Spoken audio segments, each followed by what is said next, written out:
안녕하세요. 잘 때 듣는 책 이야기 모모의 북살롱입니다. 오늘은 잠들기 전 조용히 듣는 역사 이야기를 하려고 합니다. 누워서 들으셔도 좋고 눈을 감고 들으셔도 좋습니다. 그럼 최초의 도시와 인류 문명의 탄생, 수메르 문명 시작하겠습니다.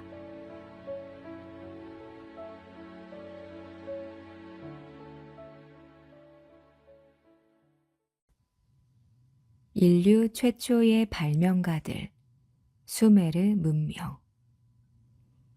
지금으로부터 400만 년 전쯤 인류의 조상이 지구에 나타나 살기 시작했습니다. 하지만 수백만 년 동안 사람은 동물하고 별로 다르지 않았죠. 지금으로부터 10,000년 전쯤 사람은 식물의 열매를 따먹거나 동물을 사냥해서 먹고 거의 발가벗은 채 털가죽이나 플리프로 몸을 가리고 다녔습니다. 잠도 동굴에서 자고 동굴 주변에 먹을거리가 떨어지면 다른 곳으로 떠났습니다. 조금씩 말을 할 줄은 알았지만 글을 쓸 줄은 몰랐습니다. 돈을 주고 필요한 물건을 사는 일도 없었고 무시무시한 무기를 들고 전쟁을 벌이는 일도 없었습니다. 다른 동물과 마찬가지로 험한 자연에서 살아남기에 급급한 나날이 계속되었습니다. 그런데 어느 순간 사람들이 달라지기 시작합니다. 수백만 년 동안 동물처럼 살던 사람들이 겨우 몇천 년 사이에 확 달라진 거죠. 이런 변화가 가장 먼저 나타난 곳이 바로 수메르 지역입니다. 수메르가 어디에 있느냐고요? 페르시안만과 지중해 사이에 있는 초승달 모양의 지역을 비옥한 초승달 지대라고 합니다. 비옥하다는 것이 땅이 기름져 곡식이 잘 자란다는 뜻이죠. 수메르는 바로 비옥한 초승달 지대 안에 티그리스 강과 유프라테스 강 사이에 있습니다. 지금으로 하면 이라크 남부 지방 쪽이죠. 그런데 조금 이상하지 않나요? 지금의 이라크, 이란 지역은 기후가 건조해서 사막이 많은 곳으로 알려져 있습니다. 그곳에서 석유가 나온다면 몰라도 곡식이 잘 자란다니 뭔가 잘못된 건 아닐까 이런 생각이 들진 않으세요? 하지만 10,000년 전에 이 지역은 지금과는 달랐답니다. 그때까지 지구는 무척 추웠습니다. 지구가 꽁꽁 얼어붙었던 시기를 빙하기라고 합니다. 그러다가 빙하기가 끝나고 날씨가 따뜻해지기 시작하면서 북쪽의 빙하가 녹아내렸습니다. 이 물이 남쪽으로 흘러오면서 티그리스 강과 유프라테스 강에는 물이 불어났습니다. 강물이 넘쳐 흐르면서 주변의 진흙을 휩쓸고 내려갔지요. 강물에 휩쓸려 내려간 진흙에는 곡식을 잘 자라게 하는 영양분이 가득 들어 있었습니다. 이 진흙은 강의 아래쪽에 쌓여서 땅을 기름지게 만들었죠. 강 주변에는 갖가지 식물과 야생 보리, 야생 밀이 풍부하게 자라나 넓은 초원이 생겨났습니다. 그때까지만 해도 사람들은 한자리에 머물러 살지 않고 계속 떠돌아다니면서 동물을 사냥하거나 식물의 열매를 따먹고 살았습니다. 그렇게 떠돌다가 비옥한 초승달 지대에 발을 들여놓은 사람들은 먹을거리를 넉넉하게 얻을 수 있었지요. 나중에 다른 곳으로 갔다가도 이곳을 잊을 수가 없어서 다시 비옥한 초승달 지대로 돌아오곤 했답니다. 농경과 목축의 시작. 비옥한 초승달 지대에 몇 년 동안 머물러 살던 사람들은 놀라운 발견을 하게 됩니다. 야생밀과 야생보리의 씨앗이 땅에 떨어지면 그 자리에서 새로운 밀과 보리가 자란다는 사실이었죠. 그 뒤 사람들은 인류 역사에서 가장 중대한 실험을 시작합니다. 자연에서 저절로 자란 식물을 찾아다니며 열매나 잎을 따먹는 대신 사람이 직접 땅에 씨앗을 뿌리고 싹을 틔워서 곡식을 키워보는 것이었습니다. 사람들은 자연에서 얻은 곡식을 다 먹어치우지 않고 얼마간 남겨두었다가 땅에 심었습니다. 시간이 흘러 아무것도 없던 땅에서 작은 싹이 올라오더니 점점 자라나 다시 곡식이 열렸습니다. 이 실험에 성공하자 사람들은 이제 더 이상 먹을거리를 찾아서 여기저기 떠돌아다니지 않아도 되었습니다.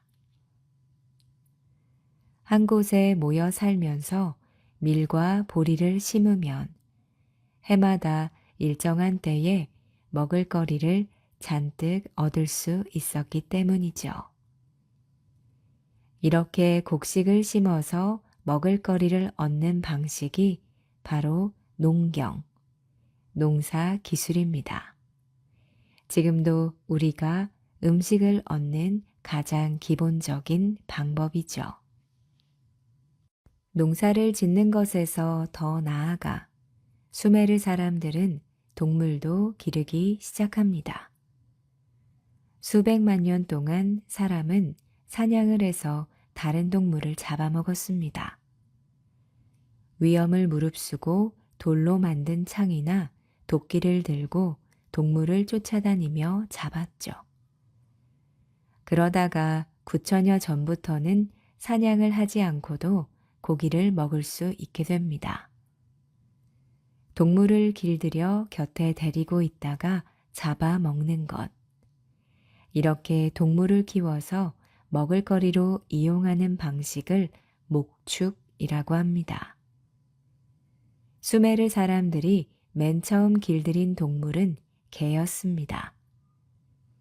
들판을 돌아다니던 야생 개는 사람들 주변을 어슬렁거리다가 잡아먹히기도 하고 사람들의 음식을 빼앗아 먹기도 했습니다.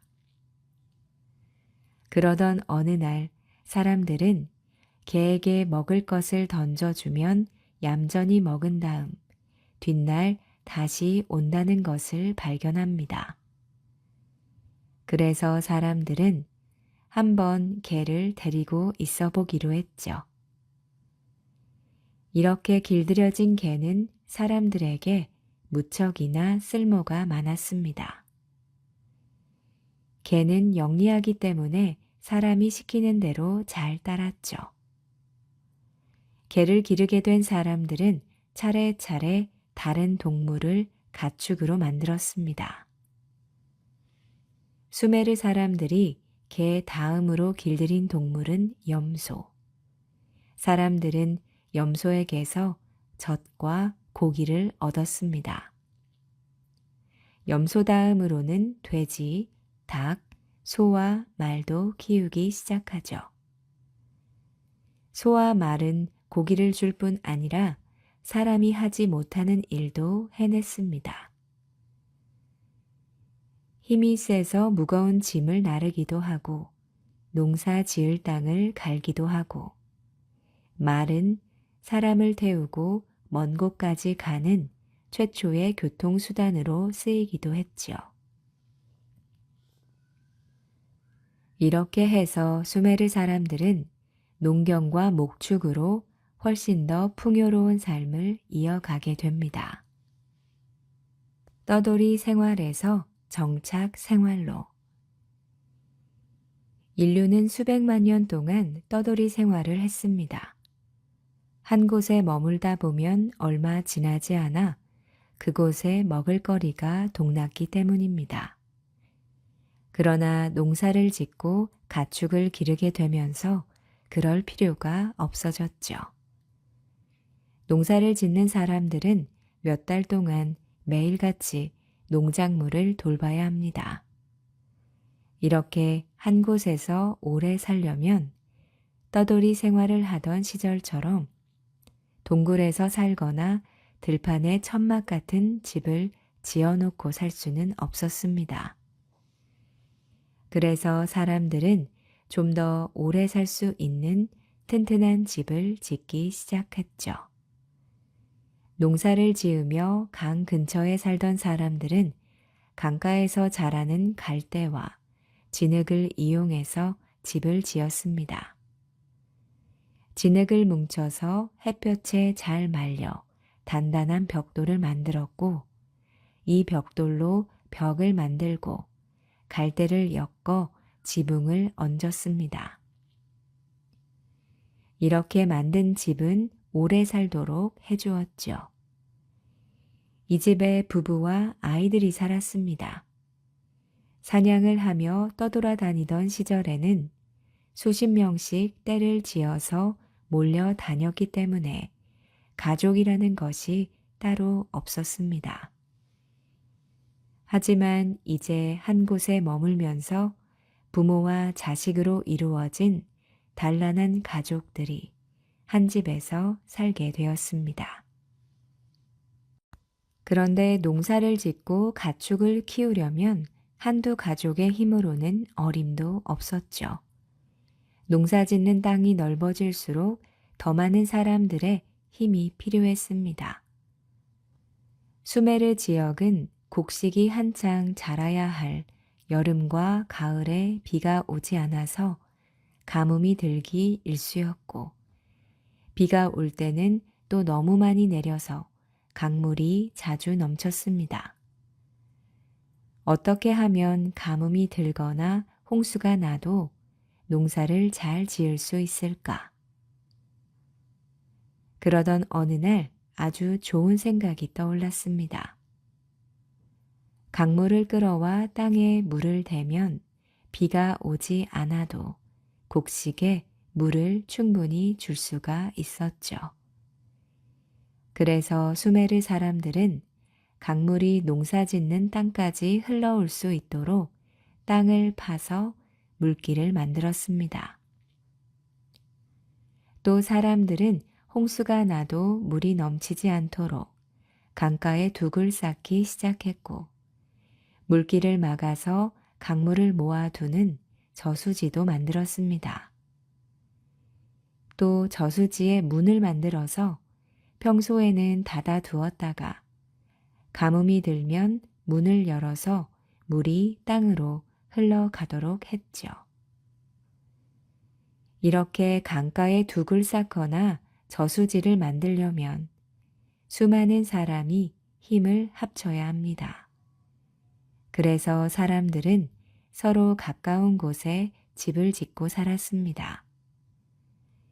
이렇게 여러 집이 모여서 생겨난 것이 바로 마을입니다. 마을을 이루고 함께 살기 시작한 사람들은 다 같이 이용하는 창고도 만들고 농사 짓고 가축을 기르는 일에 대해 의논하는 장소도 만들었습니다.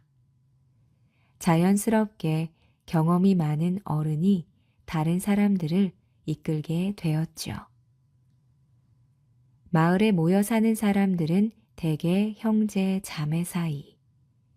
이들은 함께 일하고 일에서 얻은 것은 함께 나눴습니다. 한 사람은 마을 사람들 전부를 위해서 일하고 마을 사람들은 한 사람 한 사람을 돌봤습니다. 남보다 더 많이 일했다고 더 많이 가져가지도 않고 남보다 힘이 없다고 굶어야 하는 사람도 없었죠. 이것이 가장 먼저 생겨난 마을의 모습이었습니다. 도시에서 도시 국가로 지금으로부터 5,000년 전 수메르 지역에서 큰 시장이 열리고 많은 사람이 사는 도시가 생겨났습니다. 유프라테스 강가에 자리 잡아 상인들이 배를 타고 오가기 편했던 도시 우르는 일찍부터 도시로 발전했죠. 또 거의 10km나 되는 긴 성벽으로 둘러싸인 도시 우르크도 나타납니다. 시장이 발달한 도시에는 곡식과 가축, 귀중품들이 다른 지역보다 많았기 때문에 다른 지역에 사는 사람들이 쳐들어오기 일쑤였습니다. 그래서 도시에 사는 사람들은 다른 사람의 침략을 막기 위해서 성벽을 쌓기 시작했지요. 도시에는 성벽 밖에 펼쳐져 있는 들판을 오가며 농사를 짓는 사람들 말고도 다양한 일을 하는 사람들이 모여 살았습니다.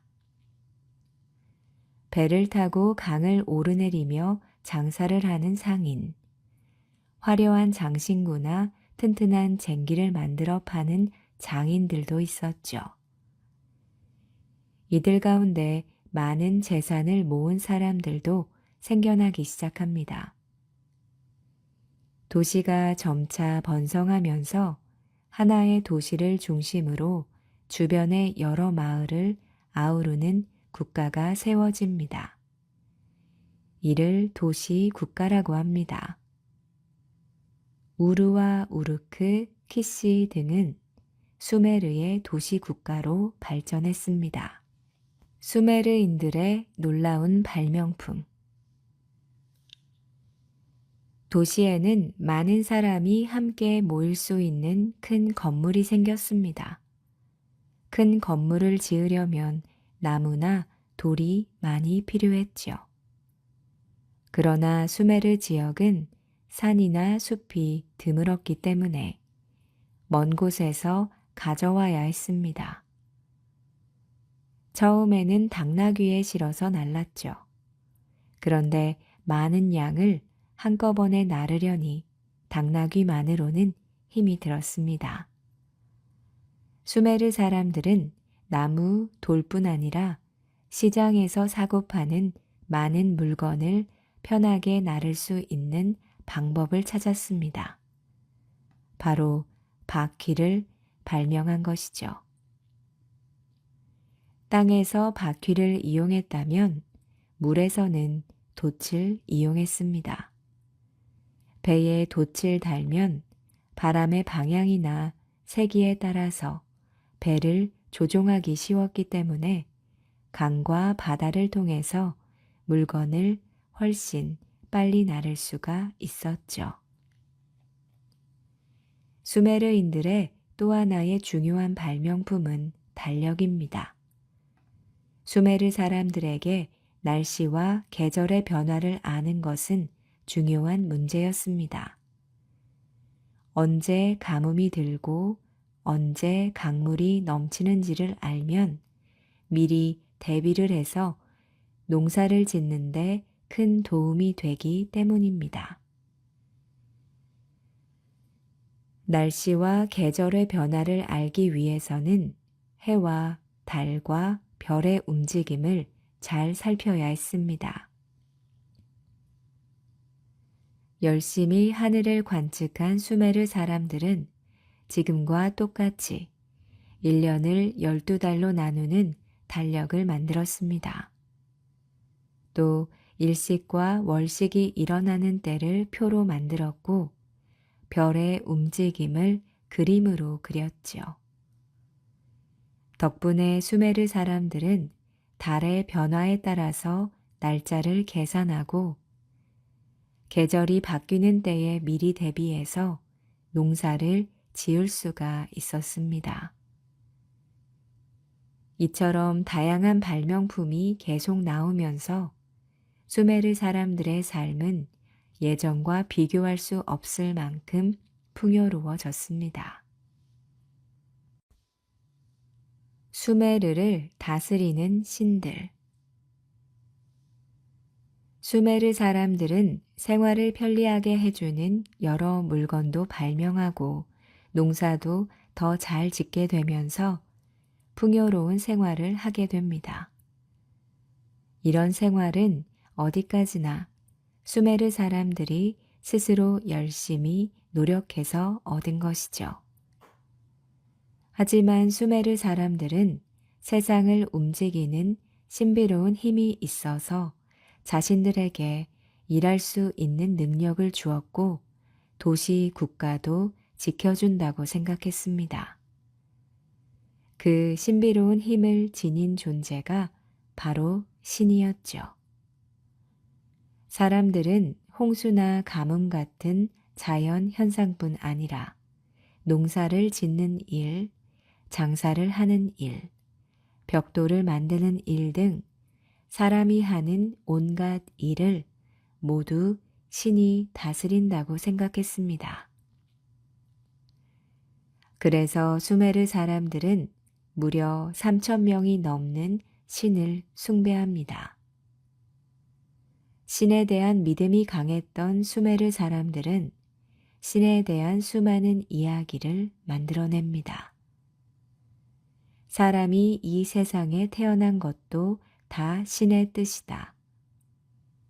수메르 사람들은 신들도 역할에 따라서 큰 신과 작은 신이 있다고 믿었습니다. 하늘의 신인 안, 땅의 신인 키, 바람의 신인 엔릴, 강물의 신인 엔키. 세상을 마음대로 다스리는 큰 신들이죠.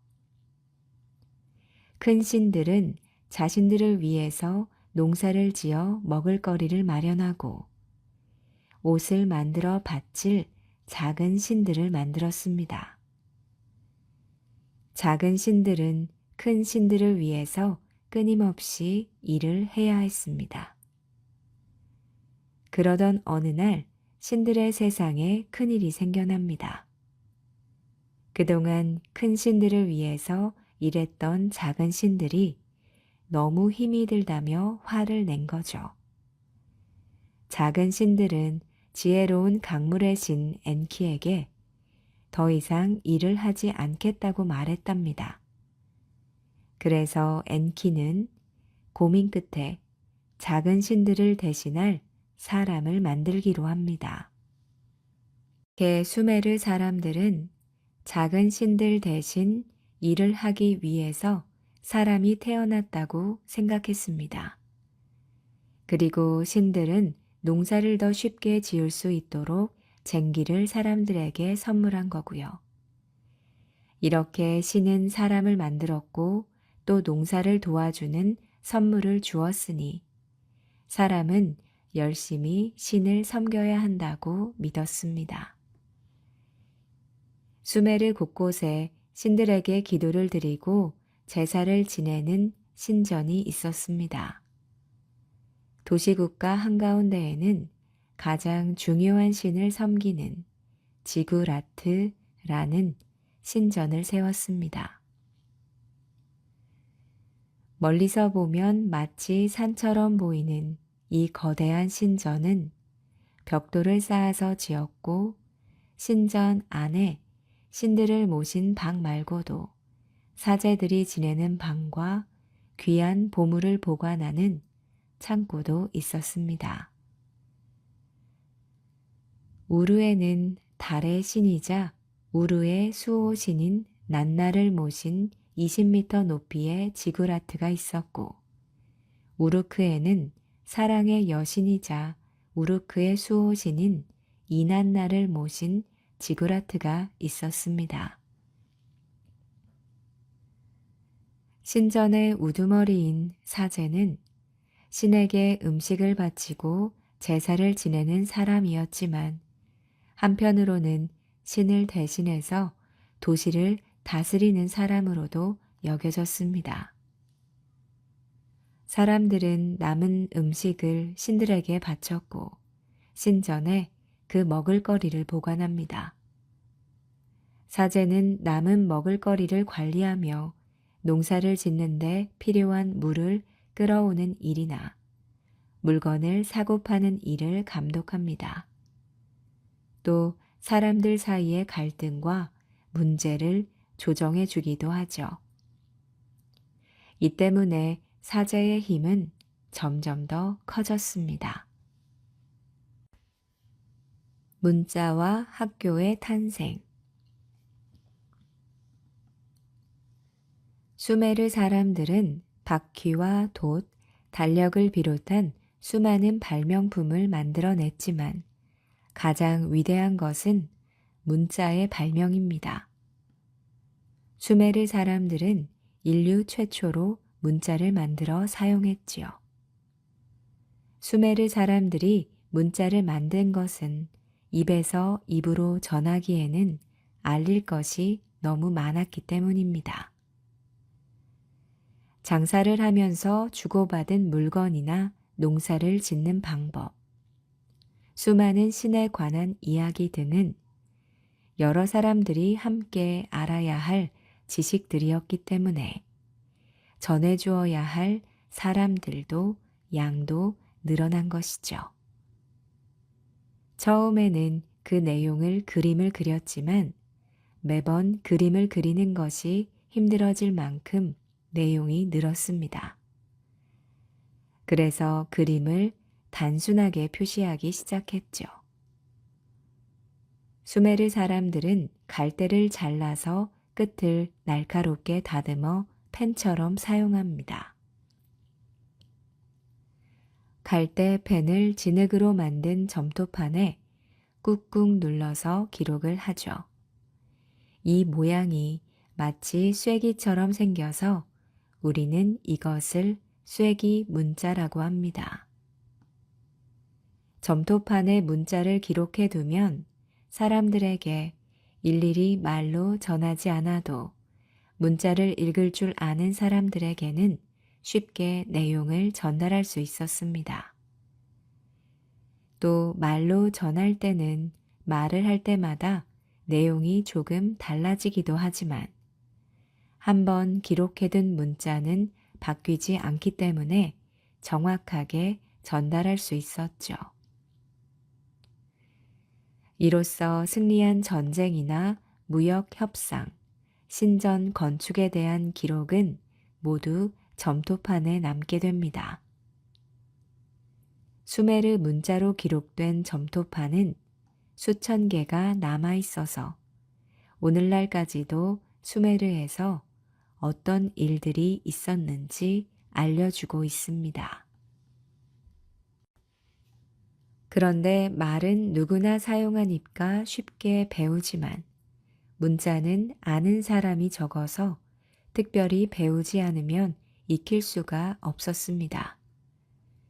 그래서 수메르에는 문자를 가르쳐주는 학교가 생겼죠. 그 전까지 농사를 짓거나 장사를 하거나 물건을 만드는 일을 아이들에게 알려주기 위해서도 교육은 필요했습니다. 하지만 이런 교육은 모두 밭이나 시장 같은 곳에서 이루어졌죠. 지식을 전달하기 위해서 전문적인 교육을 하는 학교는 문자가 생겨난 뒤 비로소 세워졌습니다. 수메르 사람들은 대부분 문자가 있어도 읽을 줄을 몰랐고 도시를 이끌어가는 지도자나 사제, 중요한 지위에 있는 상인, 천문학자 정도만 문자를 배울 수 있었습니다. 그리고 정확한 기록을 위해서 문자를 점토판에 쓰는 사람을 따로 두었죠. 문자를 기록하는 서기는 중요한 정보를 다뤘기 때문에 지위가 무척 높았습니다. 왕의 등장과 왕국의 탄생. 수메르의 도시국가가 평화롭게 번성하기만 한 것은 아니었습니다. 도시국가가 커질수록 더 넓은 땅을 차지하고 농사짓기 좋은 물기를 차지하려는 경쟁이 벌어졌죠. 도시국가끼리 싸움을 벌이거나 한 도시국가가 다른 도시국가를 침략하는 일도 자주 벌어집니다. 그러자 군대를 지휘하는 장군의 역할이 중요해졌습니다. 이제 사제가 아니라 장군들이 도시국가를 지배하기 시작합니다. 전쟁이 터지면 수메르 사람들은 여러 명의 장군 가운데 전쟁을 지휘할 한 명의 장군을 뽑았습니다. 그 사람은 적과 맞서 싸우는 데 필요한 모든 권력을 가져갔죠. 그런데 키시라는 도시 국가에서 커다란 변화가 일어납니다. 키시 사람들은 여느 때처럼 여러 장군 가운데 한 명을 최고 지도자로 뽑았습니다. 그 사람은 군인들을 잘 이끌어서 전쟁에서 이겼죠. 그러더니 전쟁이 끝난 뒤에도 최고 지도자 자리에서 물러나려 하지 않았습니다. 원래대로 돌아갈 것을 요구하던 사람들은 벌을 받게 되었고, 이제 키시는 한 사람이 다스리게 되었습니다. 그 사람은 왕이라고 불리면서 죽을 때까지 키시를 다스리게 됩니다. 왕이 죽은 다음에는 그 아들이 왕위에 올랐죠. 왕은 사람들이 자기 말에 고분고분 따르도록 여러 가지 방법을 생각합니다. 자신이 신의 자손이기 때문에 신을 대신해서 사람들을 다스리는 거라고 주장을 했죠. 그리고 자기 밑에 충성스러운 관리들을 두어서 보통 사람을 다스리게 했습니다. 맨 위에는 왕이 있고 그 아래로 여러 계층의 관리와 평민이 있고 노예가 있는 사회가 된 것입니다. 메소포타미아의 최초 통일 왕국. 기원전 2350년 무렵 메소포타미아 유역의 도시 국가들 간의 전쟁에서 아카드인들이 힘을 떨치기 시작합니다. 아카드인들은 점차 강의 남쪽으로 내려오기 시작했고 수메르인들의 도시를 점령해 나갔습니다. 아카드의 사르곤 왕은 티그리스 강과 유프라테스 강 상류 지역과 서쪽의 지중해 연안까지 모두 손에 넣게 됩니다. 메소포타미아의 최초 통일 왕국이 탄생한 거죠. 이 나라를 아카드 왕국이라고 합니다. 사르곤 왕은 자신이 수메르인과 아카드인 모두를 지배하는 왕이라고 선언했습니다. 하지만 아카드 왕국은 오로지 힘과 공포로만 왕국을 통치했기 때문에 수메르인들의 끊임없는 저항을 받아야 했죠. 곳곳에서 반란이 일어났고 결국 180년 동안 나라를 통치했던 아카드인들은 구티족과의 전쟁에서 패하고 말았습니다. 이때부터 메소포타미아 지역에서는 패권을 차지하려는 각 도시 국가들 간의 전쟁이 시작됩니다. 100여 년 뒤 수메르인들은 항구 도시 우르를 중심으로 다시 메소포타미아의 지배자가 되었습니다. 기원전 2112년 무렵 우르 왕조의 우르 남무 왕은 대규모 지그라트를 짓고 법을 만들었습니다. 하지만 기원전 2000년 무렵 수메르인들은 엘람인과 아무르인에 의해서 완전히 사라지고 맙니다. 그 뒤에도 메소포타 지역은 크고 작은 전쟁과 분열이 100여 년 동안 이어졌죠. 아무르인들은 아카드인처럼 셈족 중 하나입니다. 그들은 수메르의 문명과 아카드의 전통을 이어받아서 바빌론이라는 도시 국가를 중심으로 세력을 점점 넓혀갑니다. 바빌로니아 왕국. 바빌로니아는 함무라비 왕의 등장으로 바빌로니아 왕국으로 성장을 했습니다. 바빌로니아의 제6대 왕인 함무라비 왕은 수도 바빌론을 그 어느 도시보다 크고 웅장하게 건설해서 교역의 중심지로 만들었죠. 아카드어를 왕국의 공용어로 지정하고 태양신 마루두크를 최고 신으로 삼아 종교를 통일합니다. 또한 함무라비 왕은 여러 지역의 법률을 모아서 성문화된 법전을 만들었습니다. 성문화된 법전이란 글이나 문서로 나타냈다는 뜻입니다. 그것이 바로 유명한 함무라비 법전입니다. 함무라비 왕은 법을 만든 뒤 그것을 적은 비석을 왕국 곳곳에 세웠죠. 여기에는 관세와 무역, 폭행이나 도둑질에 대한 형벌, 노예제도와 채무에 관한 법조항들이 자세히 들어 있었습니다. 약 282개의 법조항이 새겨져 있었죠.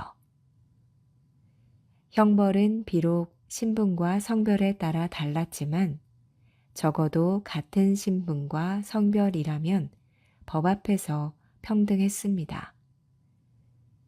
귀족이라 할지라도 낮은 계급의 사람을 마음대로 처벌할 수 없고 법에 정해진 대로만 했다는 것은 약자를 보호하려는 뜻이었죠.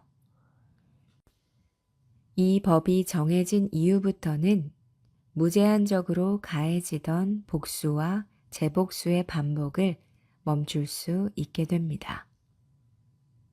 그러나 바빌로니아 왕국의 번영도 오래 가진 못했습니다.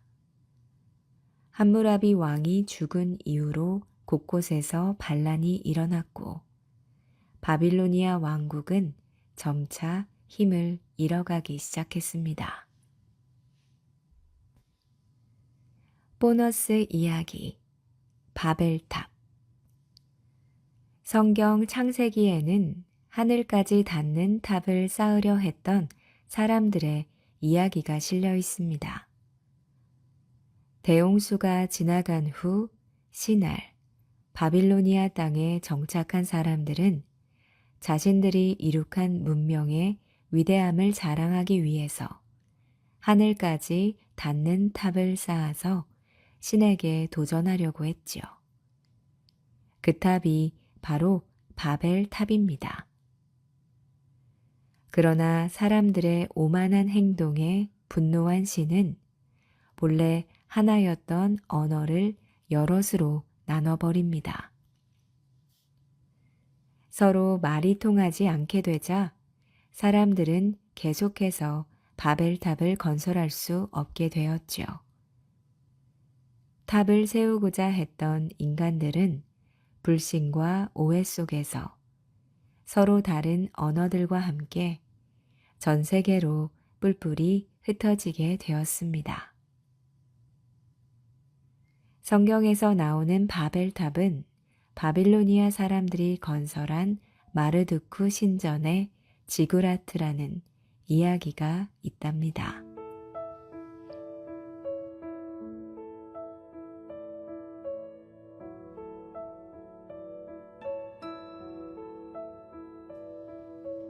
잠잘 때 듣는 책 이야기 모모의 북살롱. 오늘 준비한 이야기는 여기까지입니다. 편안한 밤 되시기 바랍니다.